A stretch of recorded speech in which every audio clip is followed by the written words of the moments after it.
We're here on College Green in Dublin city centre. In the Middle Ages, it was known by a different name, Haughan Green, and it was a very different place indeed.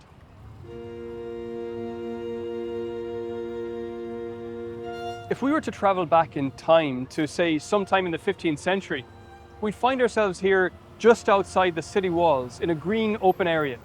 Somewhere around here, we'd be able to see burial mounds in which the Norse inhabitants of Dublin of earlier generations had been buried.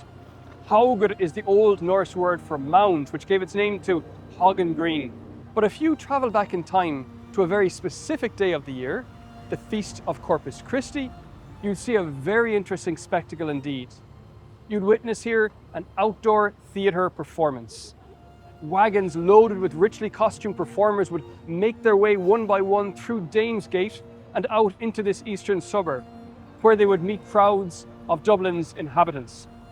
When each wagon reached its destination here on Haughan Green, a short play would be performed with the wagon as stage, and then it would depart and another wagon would take its place. The series of dramas performed here drew on the Bible, and they recounted the history of salvation from creation to the Last Judgment, with the passion, death and resurrection of Jesus as the dramatic high point. In an earlier video, we explained that this dramatic tradition had an unusually long life in the city of Kilkenny. In the case of Dublin, there's evidence for these plays being performed for about a century, from the 1460s to the 1560s. But the main piece of evidence dates to 1498. It's a list detailing what plays were performed on Corpus Christi in that year. What's really special about this list, though, is that it tells us which guild was responsible for which play. Guilds were highly organised associations of craftsmen, and Dublin had a good number of them. The oldest guild records from Dublin date back as far as the 12th century. By the 15th century, they were numerous. There were guilds in Dublin for the shoemakers, the butchers, the goldsmiths, bakers, gardeners, barber surgeons, glovers, carpenters, blacksmiths, weavers and cooks, and many more besides. These guilds were not just professional organisations, they had a religious dimension too. Each guild had a chapel, for example. During the year, the guilds would make sure the chapels were kept in good condition, and they would keep candles lighting there throughout the week.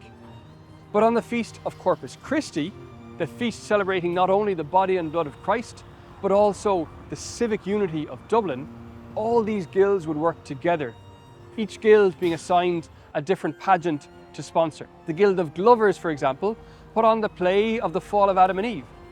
The Guild of Mariners and Shipbuilders, very appropriately, supplied Noah's Ark.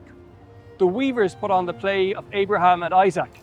The Goldsmiths, again very appropriately, would construct the Star over Bethlehem and kit out the three Magi.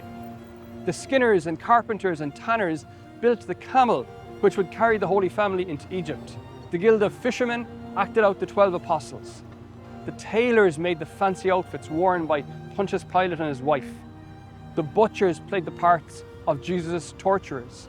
Finally, there would be a Eucharistic procession to this place, with the host, the real presence of Christ, crucified and risen from the dead, carried in a monstrance, preceded by the Mayor of Dublin walking barefoot.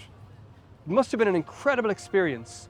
In this space, marked by the memory of pagan kings, this space surrounded by communities dedicated to the singing of God's praises, the people of Dublin witnessed, year after year, the mysteries of their faith made visible in wood and silk, in gold and fur, and in the bodies of their fellow citizens transformed on stage into kings, prophets, and apostles.